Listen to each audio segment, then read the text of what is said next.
The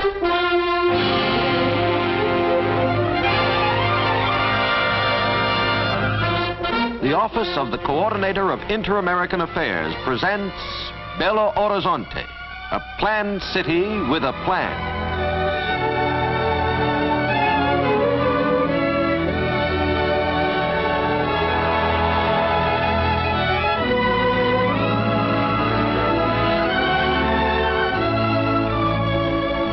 Less than 50 years ago, Brazil's Coral del Rey Mountains looked down on a hamlet hidden among the rolling foothills. Today, on this site, stands Brazil's seventh city, Belo Horizonte, home of over 200,000 far-thinking people. Capital of the state of Minas Gerais, located in the south-central part of Brazil, Belo Horizonte is 287 miles from Rio de Janeiro, Brazil's largest city and world-renowned for its fabled beauty.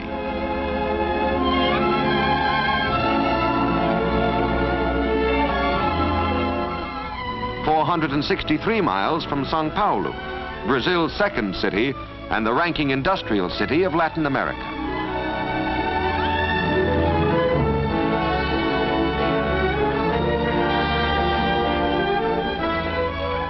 Prior to the year 1897, the unique and interesting colonial city of Ouro Preto, now preserved as a national monument, served as capital for Minas Gerais. But enterprising mineiros, or miners as citizens of this state are called, with characteristic foresight saw the need for a more centrally located city, one which would permit unlimited expansion. The foothills of the Coral del Rey Mountains were selected as the site. But before ground was broken, literally before one pickaxe disturbed the serenity of the lovely hills, engineers and architects translated into maps and blueprints the hopes and dreams of the founding fathers. A people's pride envisioned this model inland city. A people's spirit and strength built it. Justifiably proud is the Mineiro of his public buildings and his leading officials. The governor's palace, residence of the state's chief executive, the Department of Interior, the Department of Agriculture, the Department of Education, the main post office, the City Hall, executive offices of the mayor, capable, enthusiastic Dr. Juscelino Kubitschek.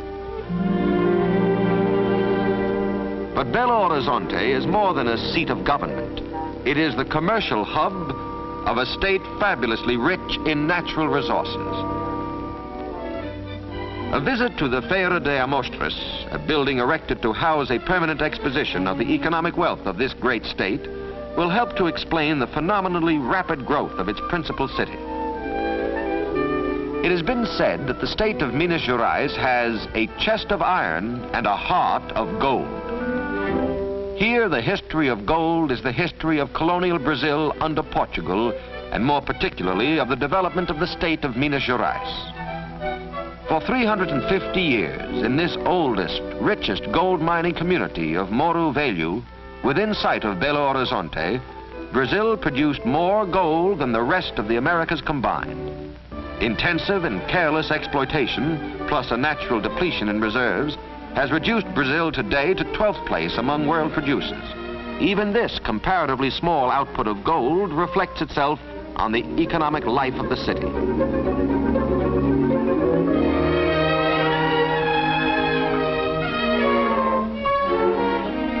The gold era is gone, but a new era is being ushered in.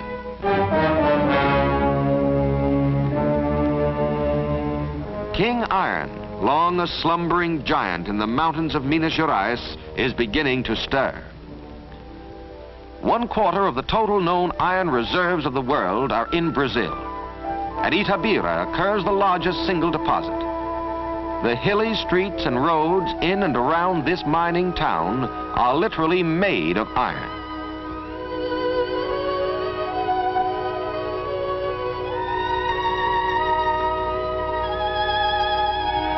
This peak is estimated to contain over 100 million tons of hematite.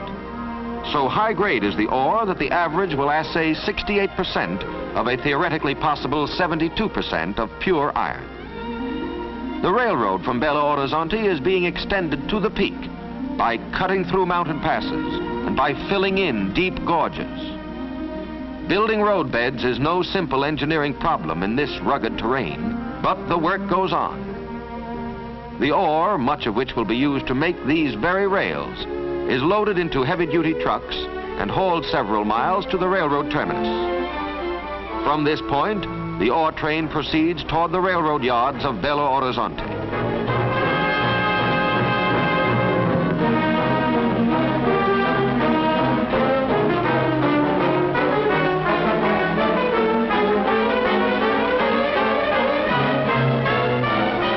At this important junction, some of the cars may be sent to the foundries in São Paulo.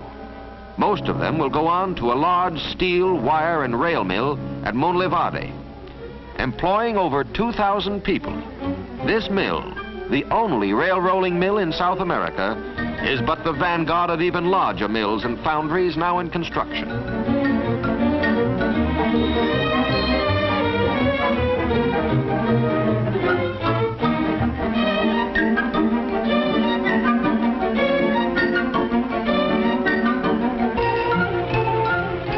Brazilian industry, responding to the tasks imposed by the war, is on the march. Well do the Mineiros know that in this great drama, on which the curtain is now only rising, their state and their capital city are destined to play important roles. On display in the exhibition building, a visitor will see two other minerals, quartz crystal and mica, both native to this state. The exigency of war has skyrocketed these minerals to an even higher place of prominence than they originally enjoyed in the peacetime markets of the world. Quartz crystal, of which this mounted specimen is an outstanding example, today is an indispensable strategic material. It's the special electrical property of this mineral which has made it possible for the armed forces of the United Nations to have such highly sensitive and accurate communicating and detecting devices. Indeed, without Brazilian quartz, many of these devices would not exist. While a great share of the mining operations is done by mechanized equipment, manual labor is imperative in order to prevent injury to the crystal. Enjoying equal fame with quartz as an essential sinew of war is mica. The property of heat and electrical resistance makes this mineral invaluable in the manufacture of airplane spark plugs, radio tubes, magnetos, and many a secret military device. Again, from the rich subsoil of Minas Gerais comes this vital material.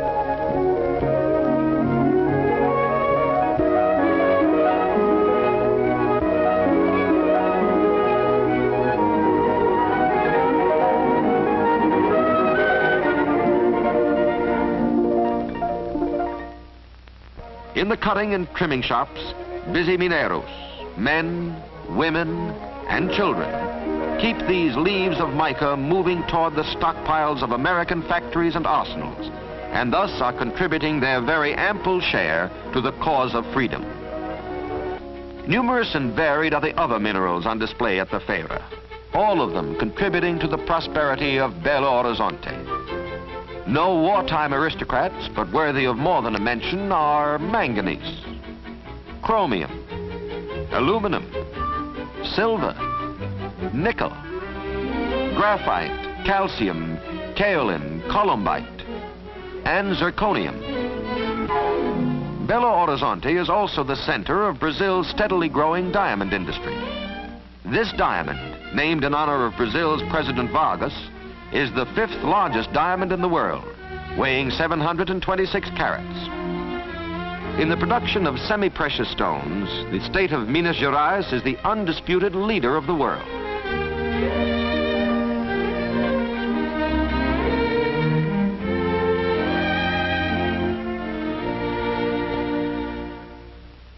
But if the subsoil of this state is rich in diversified minerals, nature has invested its soil with amazing fertility.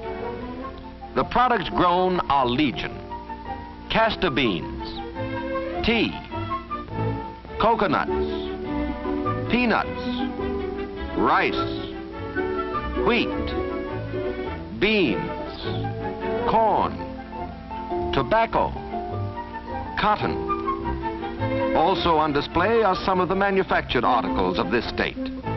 Cosmetics, dolls, bathroom fixtures, ironware, thread and yarn, textiles, pipe tobacco, soap, fertilizer, lubricating oils, building materials such as cement, and various types of marble and granite. Yes, all this nature has generously and bountifully entrusted to the care of the people of this great state. And over all these riches, they are proving themselves trustworthy guardians.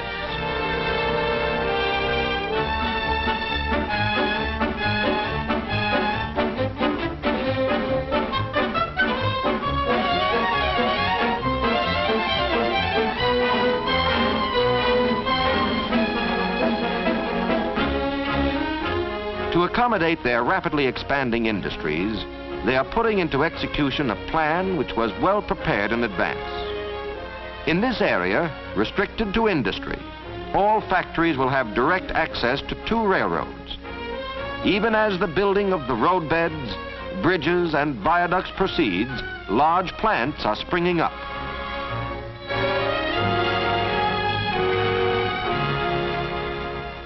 Equally as progressive and forward-looking were the mineros in designating and providing ample and spacious residential districts.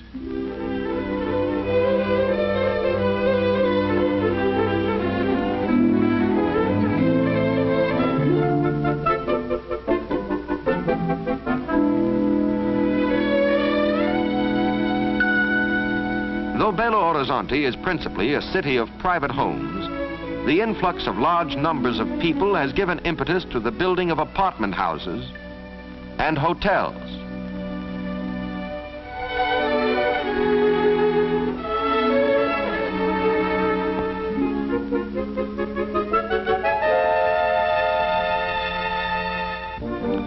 Throughout Brazil, primary school education is compulsory. Centrally located in each community are fine schools.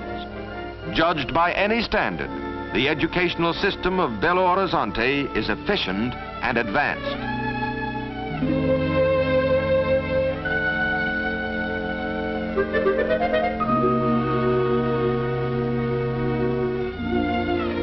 At the conservatory, instruction in music is available to young and old alike.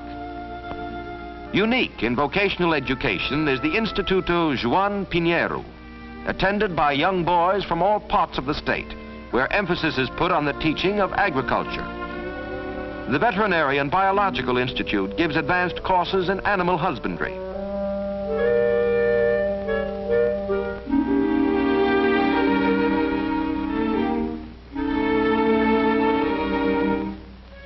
The public library houses a fine collection of reference works, available to the student in Portuguese, French, or English.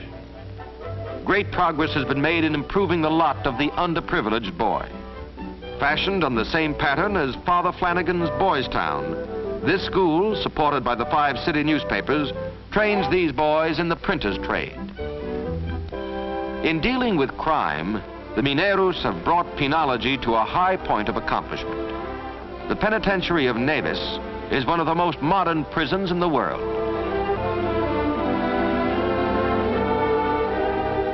To return men to society as useful citizens is the ultimate aim of every prison.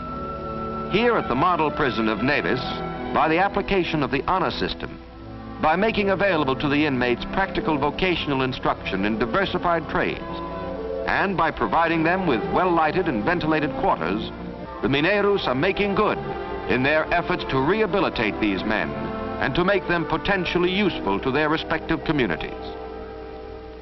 Typical of the many modern hospitals and sanatoriums devoted to the care of the sick is the São Vicente de Paulo Hospital.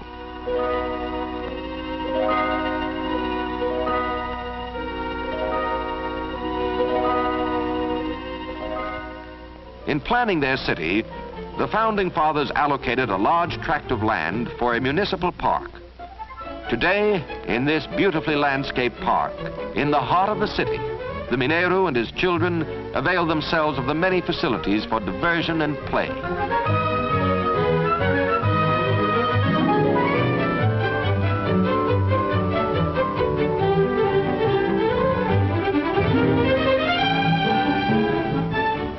One of many other recreational centers is the Minas Tennis Club.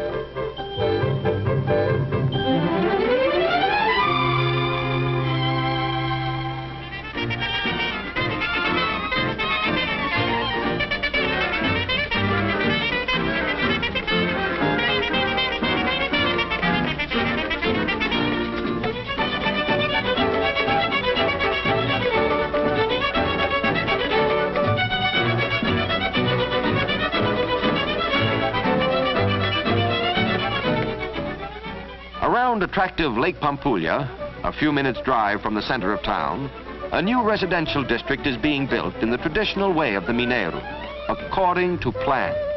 Already in operation is the Yacht Club, with its magnificent swimming pool and clubhouse. Across the lake at the Pampulha Casino, Mineiros can dine, dance, or watch a smart floor show. If they prefer, they can go to the more popularly priced baile and dine and dance in the open pavilion. In all his enterprises, the Mineiro humbly has sought divine guidance. And in his free houses of worship, he has offered up his thanks for the blessings it has been his privilege to enjoy. Proud indeed is the friendly Mineiro of his achievements, as from day to day, his capital city continues to grow and prosper. To him each year on September 7th, as he commemorates his Independence Day, freedom and liberty have a special significance. For free men were his fathers who planned his beloved city. Highly resolved are his sons to remain free as they plan for their proper place in the assured future of orderly, progressive Brazil.